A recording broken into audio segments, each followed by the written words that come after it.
আসসালামু আলাইকুম রহমতুল্লাহি ওয়া বারাকাতুহু। প্রিয় শিক্ষার্থীবৃন্দ, একাদশ দ্বাদশ শ্রেণীর অর্থনীতি প্রথম পত্র এর ভোক্তা এবং উৎপাদকের আচরণ এই অধ্যায়ের তৃতীয় ক্লাস নিয়ে তোমাদের সামনে হাজির হয়েছি। আমি মোহাম্মদ মশিউর রহমান, প্রভাষক, অর্থনীতি বিভাগ, মৌলভীবাজার সরকারি কলেজ।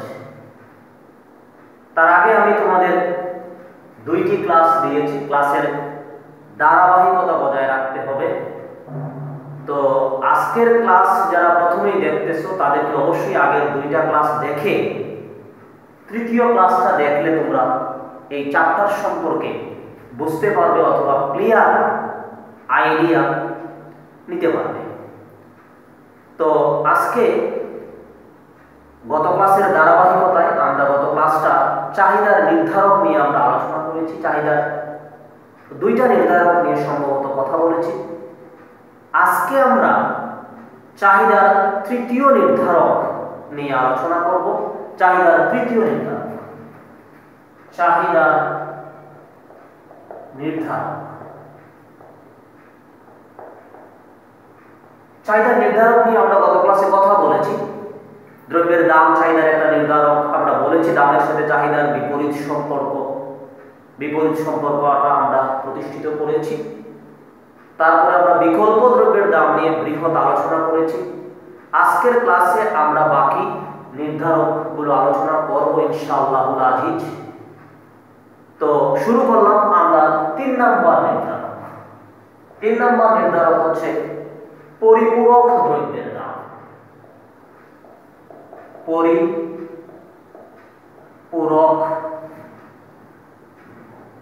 দ্রব্যের দাম। পরিপূরক দ্রব্যের দামটাকে আমরা পিসি দ্বারা প্রকাশ করতে পারি। PC, price of complementary goods. Complement মানে পরিপূরক, প্রাইস অফ কমপ্লিমেন্টারি গুডস, পরিপূরক দ্রব্যের দাম। পরিপূরক দ্রব্যের দাম চাহিদার একটা নির্ধারক অথবা চাহিদার একটা প্রভাব বিস্তারকারী উপাদান। কোনটা? পরিপূরক দ্রব্যের দাম।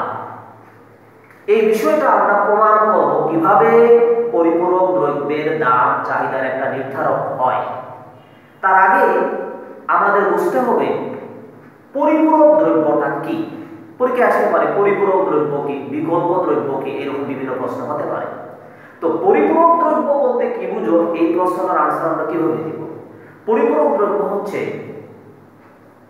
একটি দ্রব্য ব্যবহার করতে হলে বা একটা দ্রব্য ভোগ করতে হলে যদি অপর দ্রব্যের সাহায্য নিতে হয়, মানে একটা দ্রব্য ভোগ করতে আমরা অপর একটা দ্রব্যের কাছে দ্বারস্থ হই, অপর একটা দ্রব্যের সাহায্য নিয়ে আমরা ভোগ করি, তখন তার নাম হবে পরিপূরক দ্রব্য, অর্থাৎ কমপ্লিমেন্ট গুডস, পরিপূরক দ্রব্য। উদাহরণ কি? পরিপূরক দ্রব্যের উদাহরণ যেমন আমরা চা পান করতে চিনির সাহায্য নিতে পারি, তাহলে চা, চিনি পরিপূরক দ্রব্য। আমরা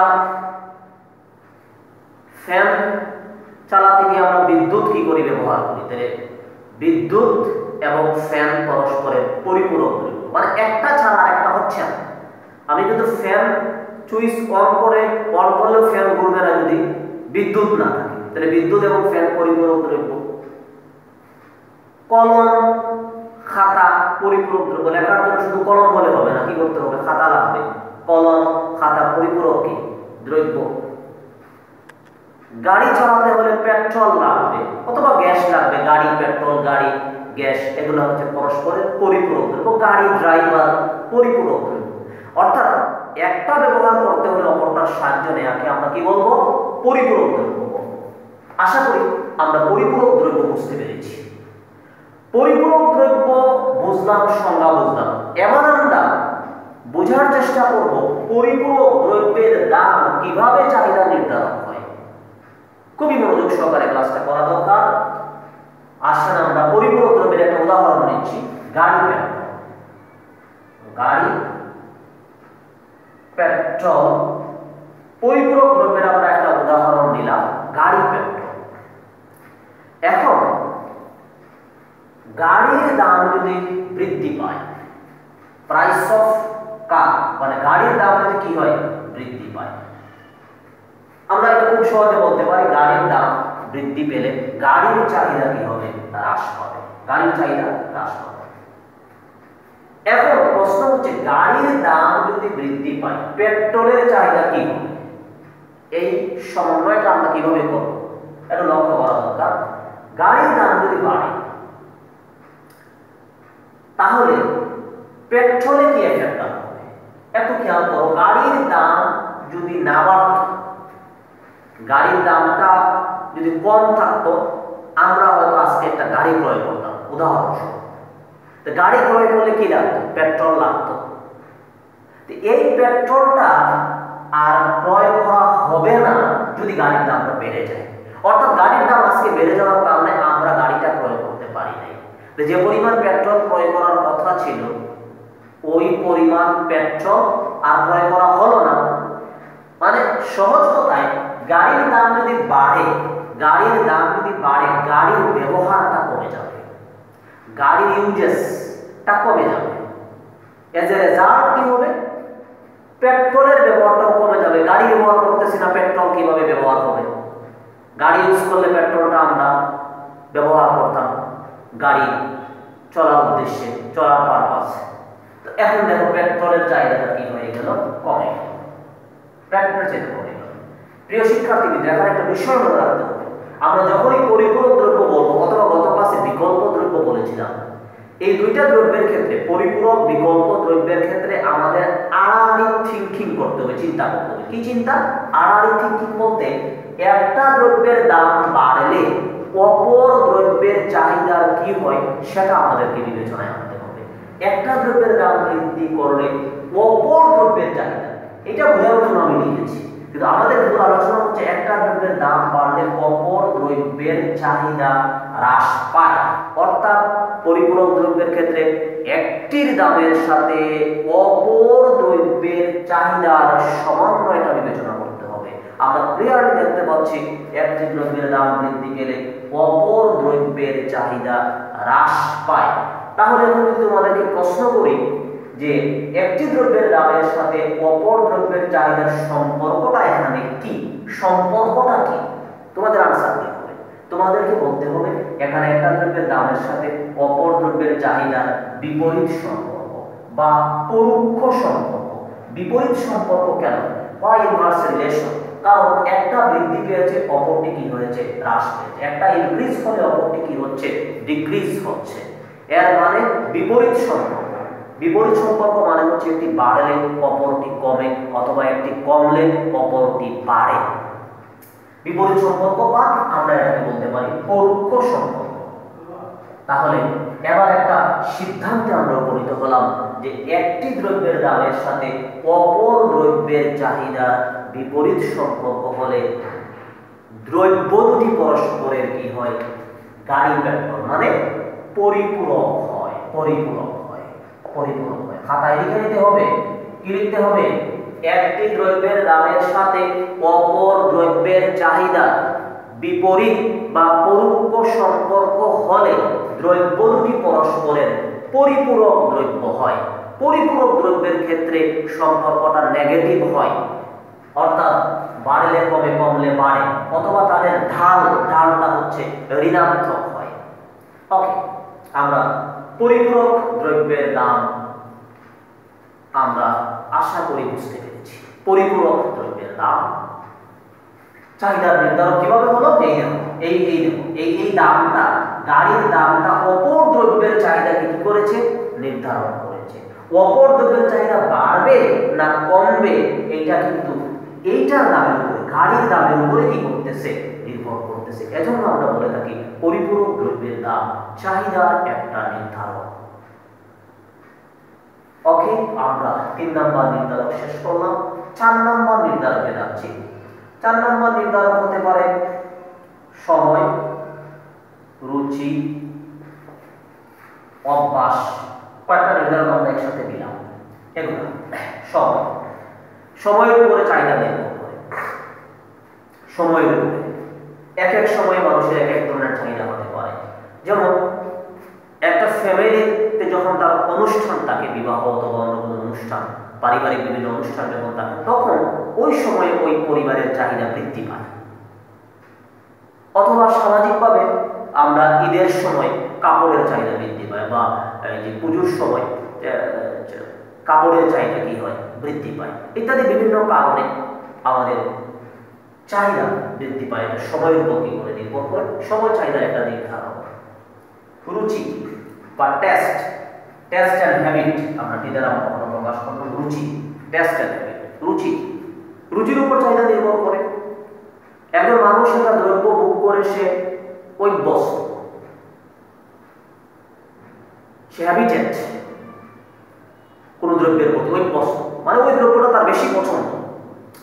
তো ওই দ্রব্যটা দেখা গেছে দাম বাড়লেও সে ওই দ্রব্যটা সে কি করে ব্যবহার করে অভ্যস্ত। তুমি মনে করো তুমি একটা কলম, ধরো মেটাডোর বল পেন ব্যবহার করে অভ্যস্ত।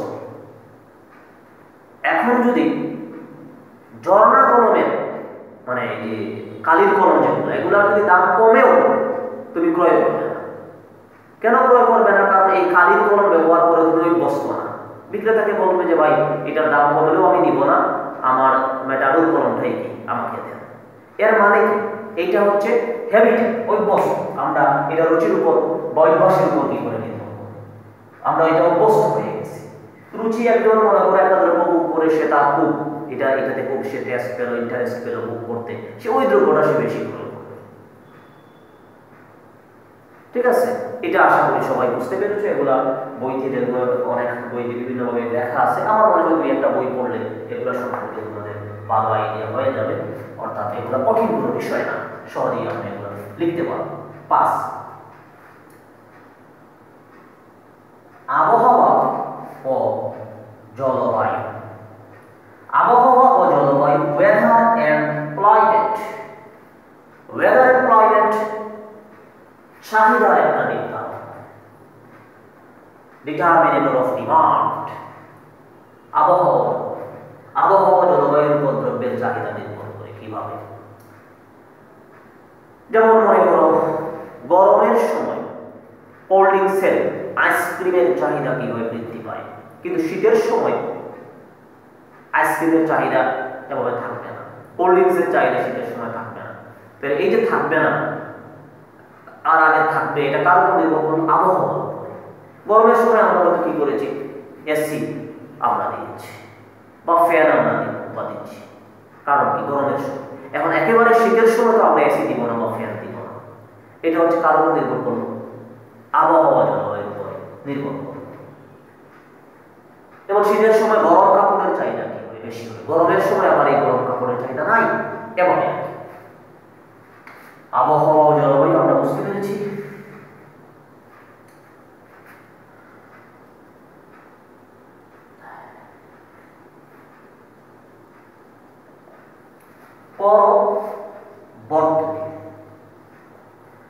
করবর্তী, ট্যাক্স এন্ড সাবসিডি।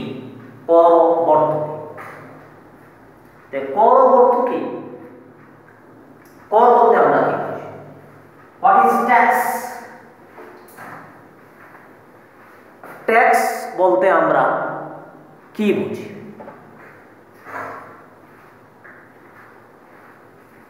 কর হচ্ছে সরকারের আয় আর জনগণের ব্যয়। সরকার তার রাজস্ব আয় বৃদ্ধির জন্য বিভিন্ন দ্রব্যের উপর কর আরোপ করে থাকে। কর বিভিন্ন ধরনের হয়, প্রত্যক্ষ কর আছে, পরোক্ষ কর আছে, করের শ্রেণী বিভাগ তোমরা এটা আলাদা চ্যাপ্টার আছে, এগুলোতে পড়বে। দ্বিতীয় পত্রতে তোমাদের করের উপরে একাধিক বিষয় আছে, এগুলো পড়বে। এখন এই কর যখন সরকার আরোপ করে, কর আরোপ করলো ব্যক্তির উপরে। মনে করো একজন ব্যক্তির আয় 10,000 টাকা পার মাস। সরকার মনে করো বললো যে পার মাস আমাকে 500 টাকা কি করতে হবে, কর দিতে হবে, উদাহরণ। তাহলে তার আয় যখন 10,000 টাকা ছিল, তখন তার 10,000 টাকার কি হতো, চাহিদা সৃষ্টি হতো। 10,000 টাকার চাহিদা সৃষ্টি হতো। চাহিদা মানে দ্রব্য ক্রয় করার নাম চাহিদা। 10,000 টাকার সমপরিমাণ দ্রব্য সামগ্রী ক্রয় করলে চাহিদা কত? 10,000 টাকা। এখন সরকারকে 500 টাকা দিয়ে দিলে তার চাহিদা কত হবে? 9,500 টাকা। তার মানে ট্যাক্স যদি বৃদ্ধি পায়, সরকার যদি ট্যাক্স আরোপ করে অথবা ট্যাক্স ক্রমান্বয়ে বৃদ্ধি করে, তাহলে মানুষের প্রকৃত আয়টা কমে যায়। প্রকৃত আয় কমার কারণে তার চাহিদা হ্রাস পায়। করের সাথে চাহিদার বিপরীত সম্পর্ক। করের সাথে চাহিদার কি সম্পর্ক? বিপরীত সম্পর্ক। আমরা এটা কিভাবে দেখাতে পারি? dQd/dTx less than 0। কর বৃদ্ধি পেলে চাহিদা হ্রাস পায়। কর বৃদ্ধি পেলে চাহিদা হ্রাস পায়। প্লাসে মাইনাস কি? মাইনাস। আর এই মাইনাস মানে কি? Less than 0। মাইনাস মানে লেস দেন 0। কর বৃদ্ধি পেলে চাহিদা হ্রাস পায়। বিপরীত সম্পর্ক। বিপরীত সম্পর্ককে আমরা গাণিতিকভাবে লেস দেন 0 দ্বারা প্রকাশ করি। লেস দেন 0 মানে 0 থেকে ছোট। 0 থেকে ছোট মানে নেগেটিভ ভ্যালু, ঋণাত্মক মান। ঋণাত্মক মানকে আমরা লেস দেন 0 দ্বারা প্রকাশ করি। আশা করি আমরা কর বুঝতে পেরেছি। এবার আসো ভর্তুকি বা ইংরেজি নাম সাবসিডি। হোয়াট ইজ সাবসিডি বা ভর্তুকি? ভর্তুকি হচ্ছে সরকারের ব্যয় আর জনগণের আয়। জনগণ বিনা পরিশ্রমে দ্রব্য এবং সেবা উৎপাদন ব্যতীত, অর্থাৎ সরকারকে কোনো সুযোগ সুবিধা প্রদান করা ছাড়া, সরকারকে কোনো সুযোগ সুবিধা প্রদান করা ছাড়া বিনামূল্যে যে সুযোগ সুবিধা সে বুক করে একজন লোক, তাকে বলা হয় ভর্তুকি। যেমন সরকার অনেক সময় কৃষকদেরকে বিনামূল্যে সার প্রদান করে, বীজ, কীটনাশক, ঔষধ এগুলো প্রদান করে, এগুলো হচ্ছে ভর্তুকি। ভর্তুকিটা যে শুধুমাত্র বিনামূল্যে প্রদান করবে তা না, এটা বিভিন্নভাবে প্রদান করতে পারে। যেমন মনে করো বাজারে সারের মূল্য হচ্ছে 10 টাকা পার কেজি। মনে করো উদাহরণস্বরূপ কত? 10 টাকা 1 কেজি সারের মূল্য।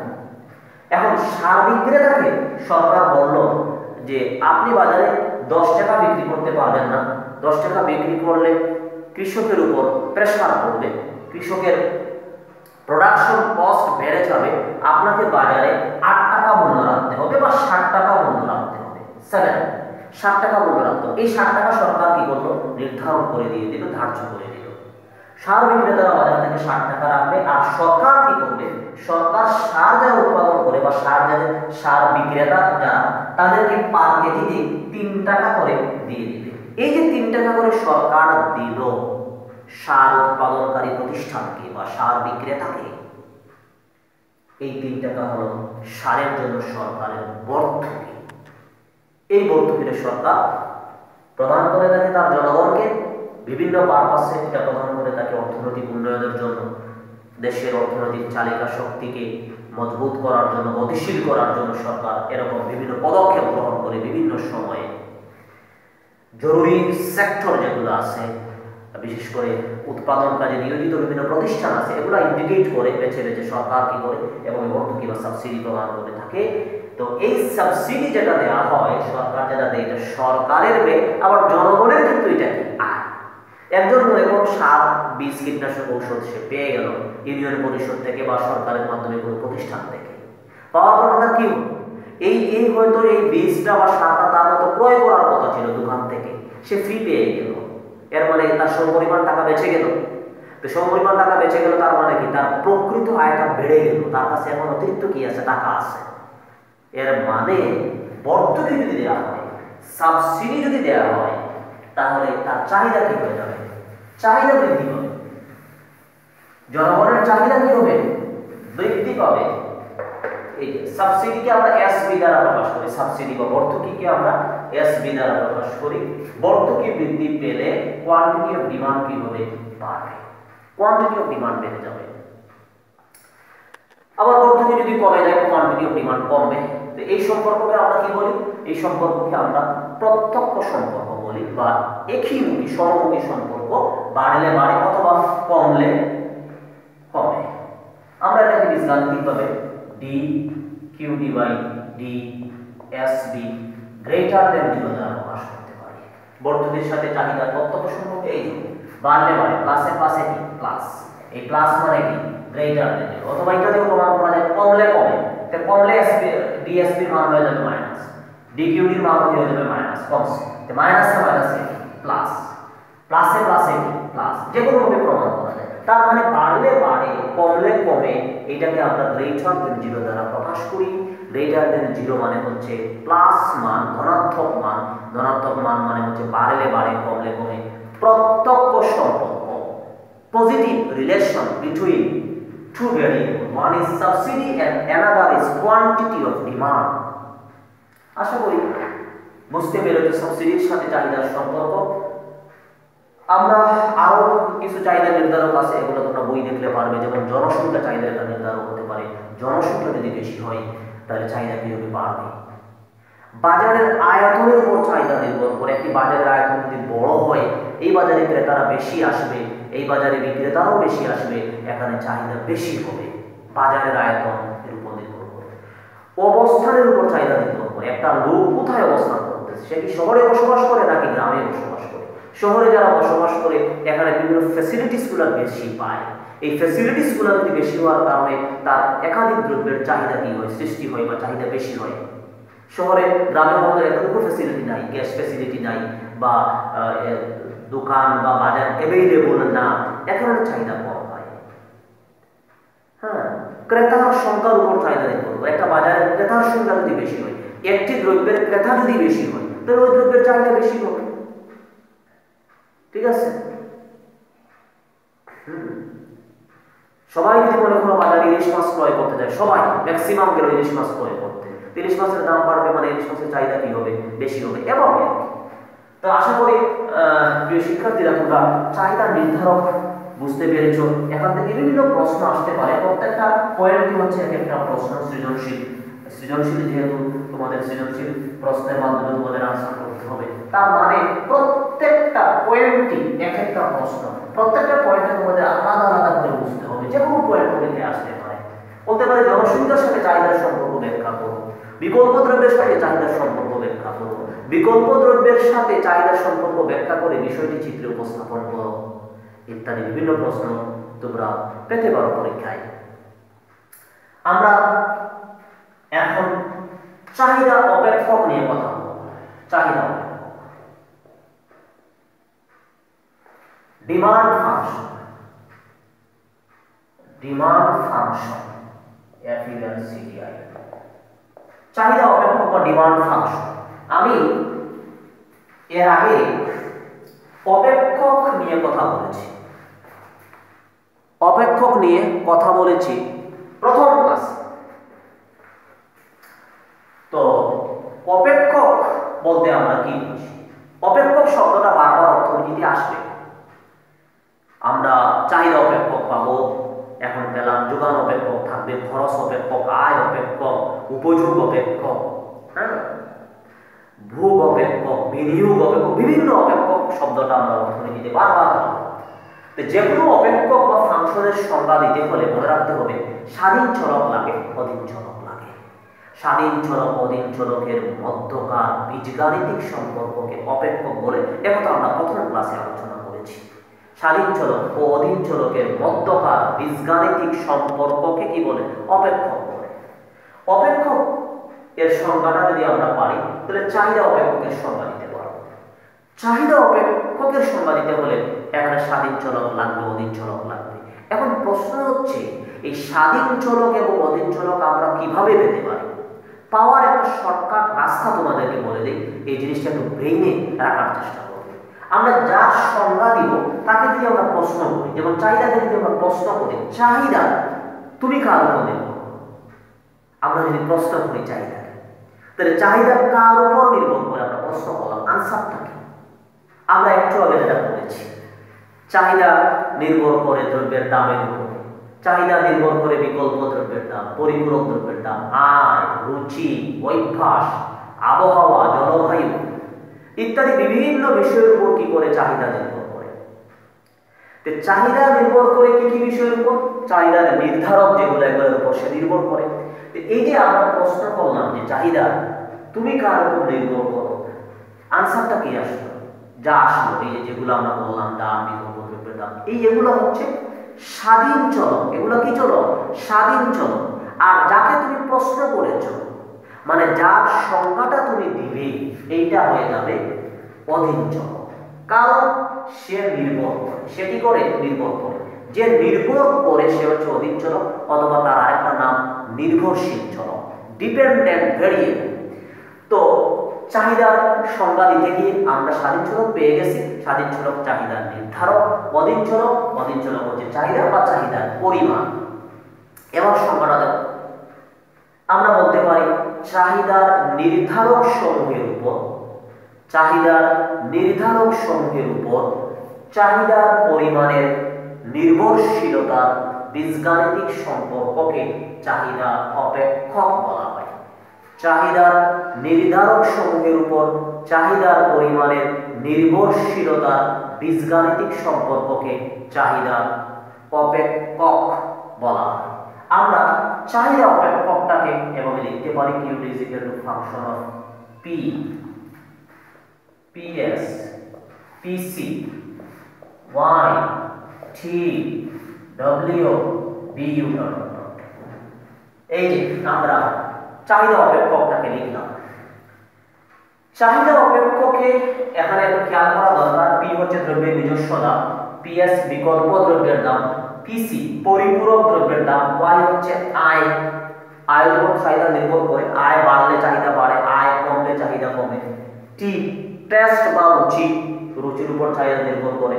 ওয়েদার আবহাওয়া ও জলবায়ু, আবহাওয়ার উপর চাহিদা নির্ভর করে। BU বায়ার ক্রেতার সংখ্যা, ক্রেতার সংখ্যার উপর চাহিদা নির্ভর করে, এন্ড সো অন, অনেকগুলো আছে। তো এরকম অনেকগুলো নির্ধারকের জন্য আমরা এখানে ডলার ভোট দিয়ে রাখছি। তো এই যে এগুলো হচ্ছে চাহিদা নির্ধারক, এগুলা কি? চাহিদা নির্ধারক হিসেবে আমরা পড়ে এসেছি। চাহিদা নির্ধারক সমূহ, চাহিদা নির্ধারক সমূহ। এই চাহিদা নির্ধারক সমূহ সমীকরণের কোন দিকে আছে? ডান দিকে আছে। ডান দিকে কি চলক থাকে? স্বাধীন চলক, স্বাধীন চলক, ডান দিকে স্বাধীন চলক থাকে। আর এই কিউটি হচ্ছে কোয়ান্টিটি অফ ডিমান্ড, চাহিদার পরিমাণ, চাহিদার পরিমাণ। এটা হচ্ছে, এটা সমীকরণের কোন দিকে আছে? বাম দিকে আছে। তো বাম দিকে কি চলক থাকে? অধীন চলক, অধীন চলক। বাম দিকে কি চলক থাকে? অধীন চলক। আর ডান দিকে কি চলক থাকে? স্বাধীন চলক। এই দেখুন, স্বাধীন চলক এবং অধীন চলকের মধ্যকার বীজগাণিতিক সম্পর্ককে অপেক্ষক বলা হয়। যেহেতু এখানে স্বাধীন চলক চাহিদার নির্ধারক, অধীন চলক চাহিদার পরিমাণ, সেহেতু এইটা হয়ে গেল চাহিদা অপেক্ষক। প্রিয় শিক্ষার্থীবৃন্দ, চাহিদা অপেক্ষকে চাহিদা নির্ধারক সমূহ স্বাধীন চলক, চাহিদার পরিমাণ অধীন চলক, চাহিদার নির্ধারক সমূহের উপর চাহিদার পরিমাণের নির্ভরশীলতার বীজগাণিতিক সম্পর্ককে চাহিদা অপেক্ষক বলে। সংক্ষেপে আমরা চাহিদা অপেক্ষক Q is equal to function of P দ্বারা প্রকাশ করতে পারি। কারণ এভাবে প্রকাশ করলাম এই কারণে, এইটার মাধ্যমে আমরা চাহিদা বিধি ব্যাখ্যা করব। তো কারণ দ্রব্যের দামের উপর চাহিদা সবচেয়ে বেশি কি করে? নির্ভর করে। তো এখন আমরা চাহিদা নির্ধারক নিয়ে কথা বলেছি, চাহিদা অপেক্ষক শেষ করেছি। তো আমরা আগামী ক্লাসে খুবই গুরুত্বপূর্ণ একটা বিষয় নিয়ে আলোচনা করব, ঢাল বা স্লোপ। তো এই ক্লাসটা আমরা সবাই দেখবো, ঢালের ক্লাসটা। কারণ ঢালের ক্লাসটা দেখলে আমরা বাকি ক্লাসটা বুঝতে সুবিধা হবে। তো আজকে আমি এখানেই শেষ করলাম। তোমরা সবাই পড়াশোনা করো, ধারাবাহিকতা বজায় রাখো। আসসালামু আলাইকুম ওয়া রাহমাতুল্লাহি ওয়া বারাকাতুহু।